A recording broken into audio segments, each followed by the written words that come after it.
सच्चिदानन्दरूपाय विश्वोत्पत्त्यादिहेतवे तापत्रयविनाशाय श्रीकृष्णाय वयं नमः। नमोऽस्तु दैत्याशविशालबुद्धये फुल्लारविन्दायतपत्रनेत्राय नाथवया भारतैव गुणा प्रजपालितो ज्ञानमया प्रदीपाध्यानमूलं गुरुर्मूर्ते पूजामूलं गुरुतपदं मन्त्रमूलं गुरुर्वाक्यं मोक्षमूलं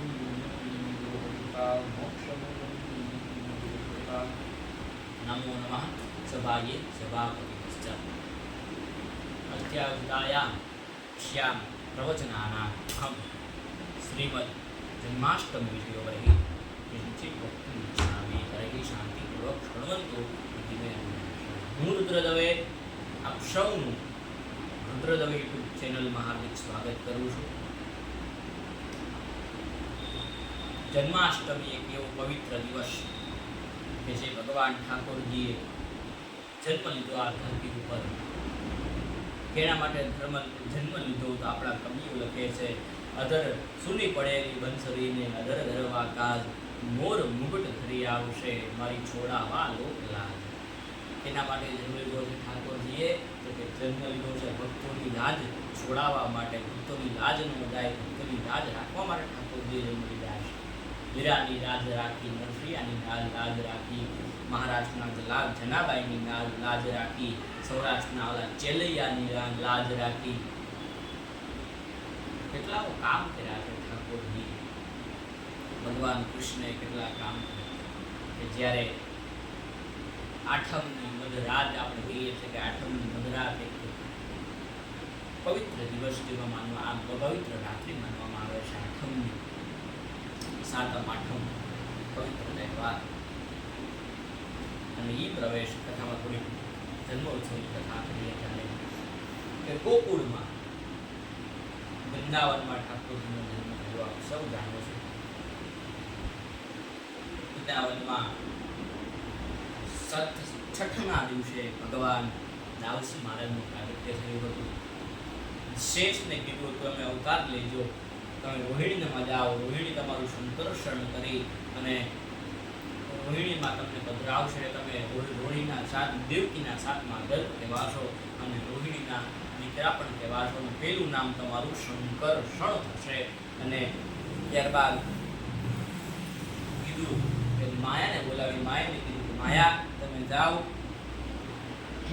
તમે મારું કામ કરજો, જો મારું કામ કરીશ તો તને હું મહામાયા તરીકે હું પ્રસિદ્ધ કરી દઈશ। ને ભગવાને હા દેવી ચંડીપાઠમાં લખ્યું છે, નંદ ગોપ ગૃહે જાતા યશોદા ગર્ભ સંભવા, કે જ્યાં નંદના ઘરેમાં યશોદાના ગોદમાં માયા છે પોતે અને દેવકીના ઉદરમાં પોતે ભગવાન ઠાકોરજી થઈ આવ્યા છે। કાલા પરમ શોભના ધીમે ધીમે ધીમે ધીમે સૂર્ય રસ્તા તરફ જાય, પોતાના પક્ષીઓ પોતાના જળ મૂકી અને પોતાના ઘરે જાય, માળામાં જાય એના પહેલા ધીમે ધીમે ધીમે ધીમે સૂર્ય અસ્ત થવા લાગ્યો। રાત્રિના 12 વાગ્યા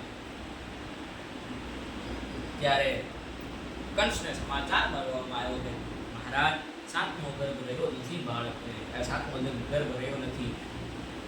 કંસ ભયભીત થયો, કીધું કે તરત ચોકી પહેરો કરાયો કે આ સાતમો ગર્ભ કદાચ નહીં રહ્યો હોય, પડી ગયો હશે। હવે આવે આઠમો, છ બાળકોને કંસે મારી નાખ્યા, હવે આવે એ આઠમો। આકાશવાણી કરી હતી દેવક પુત્રી દેવકી જ્યારે જતા હતા ત્યારે આકાશવાણી કરી હતી, મૂર્ખ કંસ તું શું આને હું કરે, જેના પુત્રી જન્મવાનું છું હું એની મારી માને તું રથમાં લઈ જાય છે, એના કારણે તારા વાસનો પૂરા હતા। અને આ બાજુ આઠમો દીકરાનો ભગવાન ઠાકોરજીનો જન્મ થાય છે। દાઉજી મહારાજનો છઠ્ઠા દિવસે પ્રાગટ્ય થયું છે, બોલે દાઉજી મહારાજ, પછી ભગવાન ઠાકોરજીનું પ્રાગટ્ય થયું છે। આ બાજુ જ્યારે પ્રાગટ્ય થતું હતું ત્યારે કાલ પરમ શોભના એટલું પવિત્ર કાળ પવિત્ર વાતાવરણ થયું છે। અષાઢ ગુજારમ મેઘ મલારમ બલિવહારમ દલધારમ પીતાકારમ દુર્ગકારમ મયુરકપાલમ વિસ્તારમ। ત્યારે એટલું પવિત્ર વાતાવરણ થયું અને ભગવાન ઠાકોરજી માં દેવકીના ઉદરમાંથી એક કાષ્ઠમાંથી અગ્નિ પ્રગટે હે ભગવાન બાલકૃષ્ણ પ્રગટ થયું છે. બોલે બાલકૃષ્ણ ભગવાન કી જય, બાલકૃષ્ણ ભગવાન કી જય, કૃષ્ણ કનૈયા લાલ કી જય. ભગવાન બાલકૃષ્ણ પ્રગટ થયું. ખબર માતા પિતાને માનસિક દીક્ષા આપી અને કીધું કે તમને બીક લાગતી હોય તો તમે કામ કરજો, અહીંયાથી એક ગામ છે ગોકુળ કરી અને અહીંયા નંદ બાબાના ઘરે તમે પધરાઈ દેજો. મને અહીંયા એક ટોપલામાં કન્યા છે, ટોપલામાં કન્યાને લઈ અને તમે પાછા આવતા રહેજો. ત્યારે ભગવાનના વચન પ્રમાણે માં વસુદેવજી મહારાજ પોતે જાય છે. વસુદેવજી મહારાજ જતા હતા અને ત્યારે દેવકીએ કીધું કે નાથ સંભાળીને જાજો. અને આટલા શબ્દો સાંભળ્યા અને વસુદેવજી મહારાજ બોલ્યા છે કે દેવકી તમે ચિંતા ન કરો, કેમ તમારા નાથની ઉપર આ જગતનો નાથ બિરાજે છે, કંઈ આવશ્યકતા નથી. ધીમે ધીમે ધીમે ઠાકોરજી નંદ બાબા નીકળે છે. ધીમે ધીમે ધીમે યમુનામાં પગ મૂક્યો.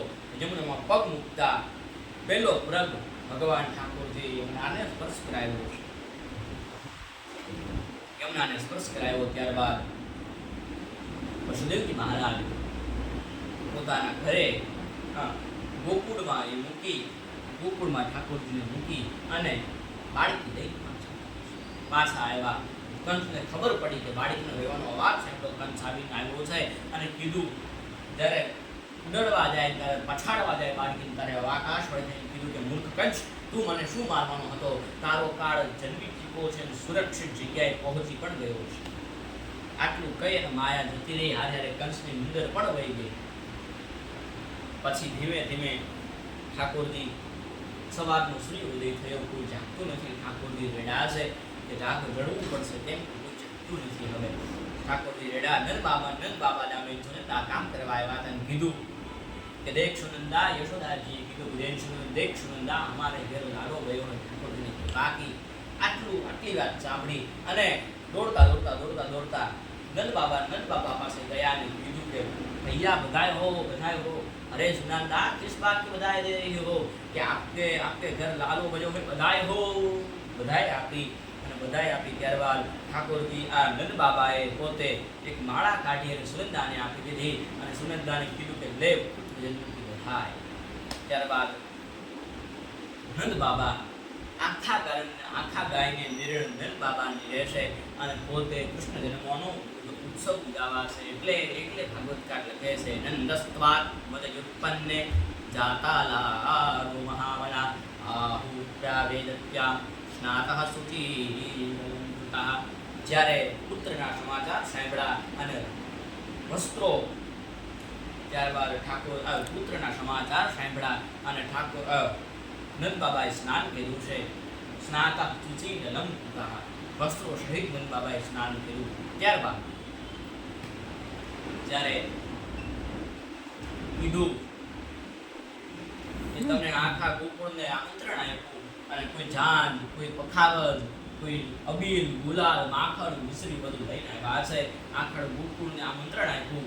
ધીમે ધીમે ધીમે બધા આવતા ગયા. એ પ્રમાણે ભગવાન ઠાકોરજી એનો જન્મ ઉત્સવ ઉજવાય છે.